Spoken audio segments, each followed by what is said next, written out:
everyone and welcome to our channel Chai Pe Charsha. So let's talk about Alia Bhatt today.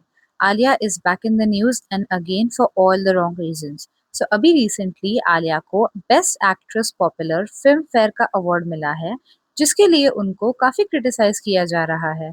इस award के nominations में काफी talented actresses थी, जैसे कि Yami Gautam for article 370 and Kriti Sanon for Teri Baaton में ऐसा उलझा जिया।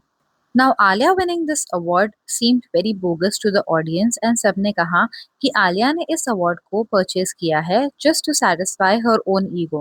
Because actually जिगरा के comparison में यामी and कृति की performance काफी better थी. And also this was a popular choice award and जिगरा was a box office flop with a budget of around 80 crore and it made only up to 55 crore on the box office. Which actually proves to be a disaster as movie ने अपने budget का almost half amount ही recover किया है। So popular choice में ये award देना seemed really stupid. पहले movie को हिट तो करो फिर पॉपुलर चॉइस अवार्ड लेना। ऑल्सो आमिर खान ने पहले ओपनली ऐसे अवार्ड्स को क्रिटिसाइज किया है, सेइंग कि ये सारे अवार्ड्स फेक होते हैं and they just give them to the person who is attending the awards. Kangana ने भी फेक अवार्ड्स पे अपनी आवाज उठाई थी एंड कहा था कि ये सारे अवार्ड्स नकली होते हैं एंड इनमें फेवरेटिज्म को प्रमोट किया जाता है। जो उनके ग्रुप्स होते हैं ऑर्गेनाइजर्स उनको ही अवार्ड्स देते हैं। आमिर खान ने अपने एक इंटरव्यू में कहा था कि इफ उनके दिल में ऑर्गेनाइजर्स के लिए इज्जत नहीं है तो अवार्ड उनके लिए कैसे मैटर करेगा। एंड रिसेंटली फिल्म फेयर का भी रेपुटेशन काफी खराब है, where fake awards are being distributed. साथ ही अवार्ड्स की कैटेगरीज बढ़ती ही जा रही है।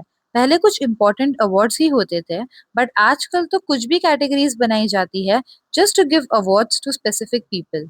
कैटरीना कैफ का भी एक ऐसा किस्सा सामने आया था where she refused to perform last moment in the award function and उन्होंने अपने लिए एक अवार्ड की डिमांड की थी, जिसके बाद उनको बेस्ट न्यू एज आइकॉन का अवार्ड दिया गया था which was made last moment just to keep her happy. सो आलिया का ये अवार्ड जेन्युइन है इसकी तो कोई गारंटी नहीं है, बट उल्टा लोग उनको ट्रोल कर रहे हैं। जब आलिया ने फिल्म फेयर अवार्ड के साथ अपनी पिक्चर इंस्टाग्राम पर पोस्ट की थी तो काफी लोगों ने उनके कमेंट सेक्शन को फिल कर दिया था, saying that this is a fake award and बाकी एक्ट्रेसेस इस अवार्ड को डेफिनेटली ज्यादा डिजर्व करती थी। वेल ये पहली बार नहीं है जब आलिया को अननेसेसरी अवार्ड दिया गया है। पहले भी उनको सफीना के रोल के लिए गली बॉय में बेस्ट एक्ट्रेस का अवार्ड दिया गया था, वेयरएज उनका मूवी में स्क्रीन टाइम काफी कम है एंड एक्चुअली वो सिर्फ 1/4 मूवी में ही दिखाई देती है, बट स्टिल उनको बेस्ट एक्ट्रेस का अवार्ड दिया गया था। एंड तभी इतनी नेपो हेट वेव नहीं चल रही थी, तो audience simply ignored it. But आजकल ऑडियंस इन privilege nepo kids and actors से इतनी फ्रस्ट्रेट हो गई है that they actually point out every wrong thing that is happening in the industry. वैसे भी आलिया पापा जौहर की हेल्प से पहले भी रोल्स तो चुराती ही थी, जैसे कि उन्होंने कैटरीना को रिप्लेस किया था इन डियर जिंदगी, परिणीति को हाईवे से आउट किया था, यहाँ तक कि कलंक के लिए तो उन्होंने करण को कॉल करके बोला था that if Karan will not take her in the movie she will be very upset. So Karan Alia को कैसे अपसेट कर सकते हैं, राइट? एनीवेज मूवी की तरह अब करण की हेल्प से आलिया ने अवार्ड्स भी बैक करना शुरू कर दिया है। Karan actually collected this award for Jigra on behalf of Alia. Actual में तो जिगरा के डायरेक्टर को भी आलिया पे कॉन्फिडेंस नहीं था। उन्होंने कहा था कि जब उन्होंने जिगरा का एक रफ ड्राफ्ट करण को भेजा, करण ने ऑलरेडी मूवी को आलिया को सेंड कर दिया था and she was finalised.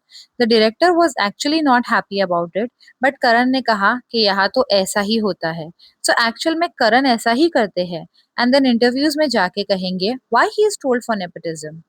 Alia इतनी प्रिविलेज्ड है कि जब उनकी संजय लीला भंसाली के साथ आने वाली मूवी शेल्फ हो गई थी तो उन्होंने अपने आप को रूम में बंद कर लिया था एंड शी केप्ट क्राइंग, जिसके बाद संजय लीला भंसाली ने उन्हें गंगूबाई में कास्ट किया। इसीलिए तो बोलते हैं nepo rocked and outsiders shocked. Anyways that's it for today's video. You all please let me know in the comments below कि is actually Alia deserving for this award या फिर मैंने जो रीजंस दिए हैं about the other actresses being more competent and the movie being a flop is correct. Please like, share and subscribe to our channel. It really means a lot to us. Thank you so much for watching. फिर मिलेंगे. Bye bye.